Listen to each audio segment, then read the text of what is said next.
Morning everyone. আজকে ব্লগটা আমি এখন থেকে শুরু করে দিচ্ছি। দেখতেই পাচ্ছ আমরা লঞ্চে উঠে গেছি, এখন যাচ্ছি নবদ্বীপ আমার মামা শ্বশুরের বাড়িতে। বেশ ভালোই আনন্দ হচ্ছে, সবাই মিলে যাচ্ছি। আমার দাদা দিদিরাই প্রথম আমার মামা শ্বশুরের বাড়ি যাচ্ছে বিয়ের এত বছর পর। যাই হোক, দেখো কি সুন্দর মনোরম পরিবেশটা, আমার তো খুবই ভালো লাগছে সকাল সকাল লঞ্চে। আর এই যে সেই জায়গা, তিনটে নদীর মিলনস্থল, যেখানে তিনটে নদী মিলিত হয়েছে। যাই হোক, বেশ সুন্দর লাগছে, সবাই দেখছে, তাই আমি ভাবলাম এটাই হবে তাহলে। কয়েক বছর আগে দেখেছিলাম আর এই দেখলাম। আর সকালবেলার দৃশ্য দেখতে কার না ভালো লাগে, পুরো পরিষ্কার জল, বেশ ভালো লাগছে। দূরে একটা ব্রিজও দেখা যাচ্ছে, এই যে কিছুটা বোঝা যাচ্ছে, দুটো নদী এখানে বোঝা যাচ্ছে, তিনটে নদী নাকি।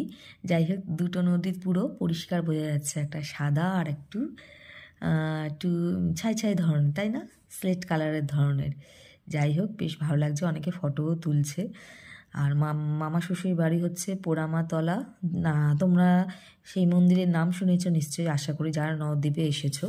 এবার চলে এসেছি নবদ্বীপের বিখ্যাত মিষ্টির দোকান হচ্ছে রামকৃষ্ণ।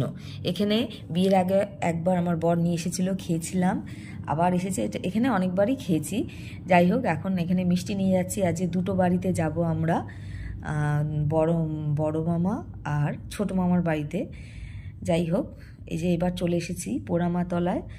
আমার বর একটু পুজো দেবে পুচকের নামে।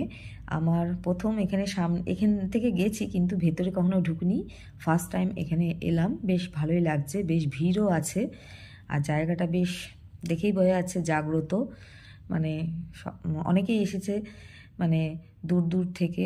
আমরাও সেরকম এলাম, দেখলাম, বেশ ভালোই লাগলো।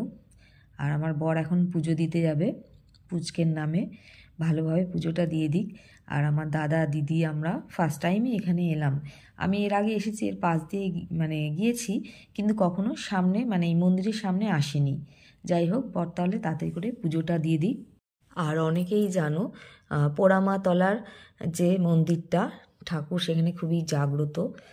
আর আমার ফার্স্ট টাইম দেখে আমার খুবই ভালো লাগলো।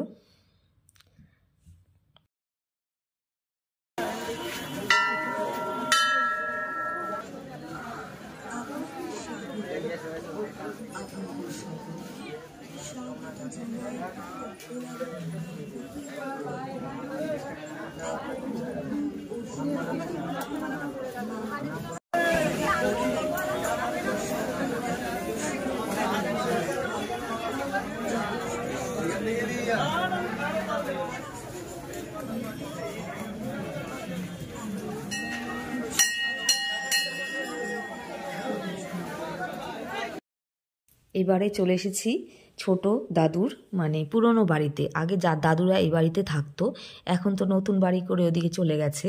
সেই পুরনো বাড়িতেই আমাদের দেখাতে এলো। আমার দাদা দিদিরা তো আসেনি, ফার্স্ট টাইম এসেছে, তার জন্য দাদু সব জায়গায় ঘুরে ঘুরে দেখাচ্ছে।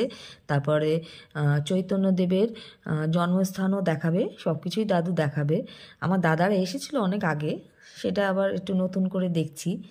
যাই হোক, দাদুরও বেশ ভালো লাগছে, আর আমার মেজদির সাথে দাদুর তো ভালোই পটে।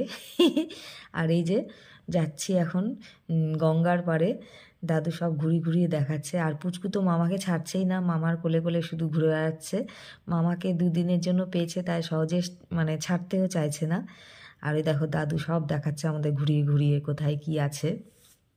মাথায় একটু গঙ্গার জলও ছিটিয়ে নিলাম, গঙ্গার এত কাছে এসেছি যখন, গঙ্গার জল তো একটু ছুতেই হবে, তাই না? আর মোজাটা পরান, এটাই তো অসুবিধা, মোজা খুলবো।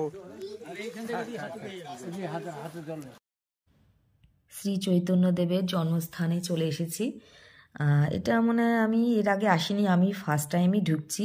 এর পাশ দিয়ে গিয়েছি অনেকবার, কিন্তু আসা হয়নি। এবার ভালো করে ঘুরে ঘুরে দেখছি কোথায় কি আছে। এখানে ফটো তোলা তো নিষেধ লেখা আছে, কিন্তু অনেকেই দেখি ফটো তুলছে, ছবি তুলছে, তাই আমরাও তাই করলাম। এখন কি বলবো, ইচ্ছে তো হয়। ওই যে সেই নিম গাছটা, এই নিম গাছের নিচেই নাকি শ্রী চৈতন্যদেবের জন্ম হয়েছিল। যাই হোক, দেখে খুব মনটা ভরে গেল, আর খুব ভালোও লাগলো। আর সাথে আমার গোপাল এসেছে, তো খুবই আনন্দ হচ্ছে। সবাই মিলে আমরা দেখলাম ভালো করে, সেই কত বছরের পুরনো সেই গাছ কি সুন্দর রয়েছে, দেখে সত্যিই মনটা ভরে গেল। আর এই সবুজ প্রাকৃতিক পরিবেশ কার না দেখতে ভালো লাগে, আমার তো খুবই ভালো লাগছে। আর এখানেও দাদু সব ঘুরে ঘুরে ভালো করে আমাদের দেখিয়ে দিচ্ছে। এই ঘরটাই ছিল।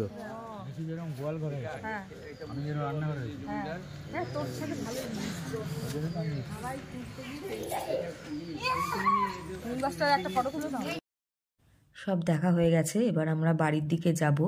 মামা বাড়িতে খেয়ে দিয়ে তারপরে আমরা বেরিয়ে পড়বো, কেননা আমাদের ট্রেন আছে 5:10 মনে হয়। তার আগে আমাদের খাওয়া দাওয়া করে বেরিয়ে পড়তে হবে। তাহলে আজকের ব্লগটা এখানেই আমি শেষ করছি। আজকের ব্লগটা আমি ছোটই রাখলাম, বেশি বড় করলাম না। তাহলে ভালো লাগলে অবশ্যই একটা লাইক, শেয়ার আর চ্যানেলটাকে সাবস্ক্রাইব করে দিও। সবাইকে শুভরাত্রি, ভালো থেকো, টাটা।